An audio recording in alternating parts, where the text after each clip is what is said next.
Well, if you like what the UK column is doing, then please do join us, get involved via the community, take out that membership. And you can also help us, of course, by purchasing through the UK column shop. And very important, please share the material that we're pushing out in order to get as much information, facts and truth out as possible. Now, I want to say that we get a large volume of emails. We do take some of them from time to time just to make a quick report on the news. I just wanted to mention this one. Somebody is saying that Carl Lentz from the Common Law Society is being held in Virginia in jail in some pretty onerous circumstances. This is the only report we've had. If there's any more of our viewers can tell us more, we would like to know. Advert here for Jam for Freedom, which is coming up. This is the festival, August the 3rd to the 6th this year, with lots of good music. And there's the website to visit, www.jamforfreedom.com, for you to go and have a look at the details of what's happening. But we'll be reporting on that more shortly. And we also wanted to put out this fundraiser.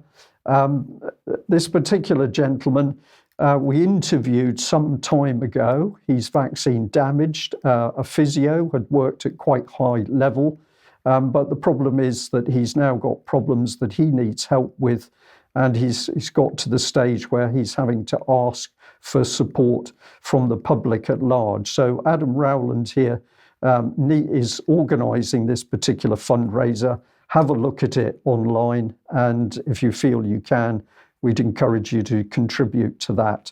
There's some more details here. This is the actual address, gofundme.com. Please help me to afford life-saving therapy. And where does that take us? It takes us on to this one, Hold the Line, my story from the heart of the Freedom Convoy.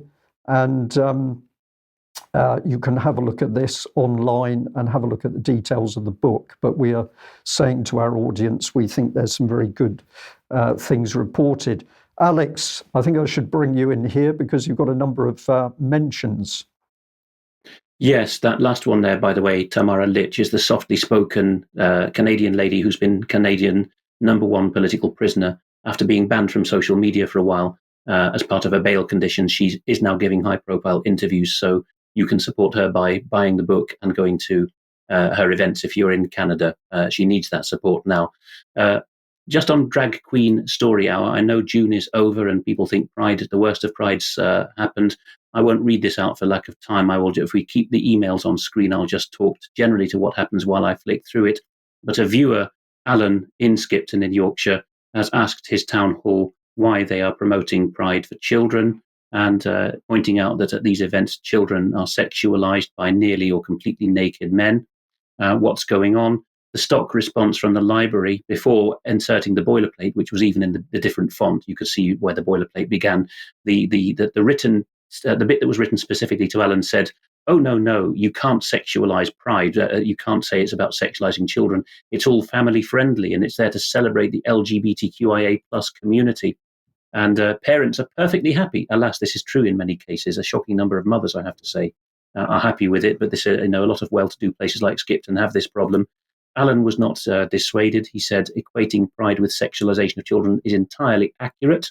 It's a sexual festival. You're marketing it with images of children.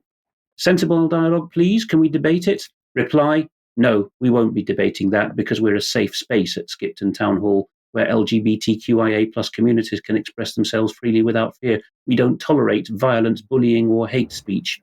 And Alan's reply is, you won't be debating this? Are you not a public service? You're owned and run by the county council in North Yorkshire? Or are you a dictatorship? Your response sounds rather undemocratic. Am I to take it you don't believe you could defend your position in a debate? And that's not just by the by or bygones, because tomorrow, Thursday the 6th of July at 1 p.m, Skipton Pride will be hosting Drag Queen Story Hour at the library, and peaceful and decent people are invited to make their feelings known outside the library. A couple of articles of ours to mention as well. Can we trust our universities and colleges? By two British academics brave enough to give their names. Unsurprisingly, they're female academics. There seems to be less cowardice among them. Dr. Ursula Edgington and the lead author, Professor Gloria Moss, who in her own name will be carrying on the rest of the series of 5 articles.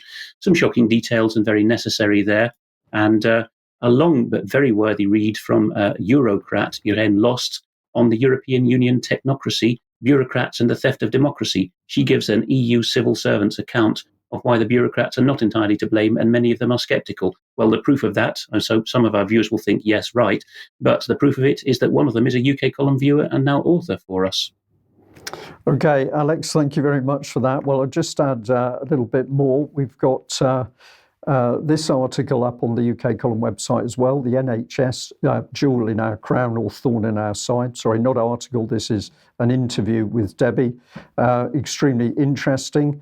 And coming out Thursday, the 6th of July, we've got What Did Pfizer Know? A Shot in the Dark. So watch out for that one. And we just put up the ad for the Great Net Zero debate. So that's 7th of July, 1745. It's taking place in Glastonbury Town Hall. And Sandy Adams has been the lead for putting this together. So it's local people taking on the Glastonbury Town Council to talk matters to do with net zero. And I'm very pleased to say that UK column, largely the work of Mike Robinson, will be helping to get that out on the internet for people to see what's happening as it takes place.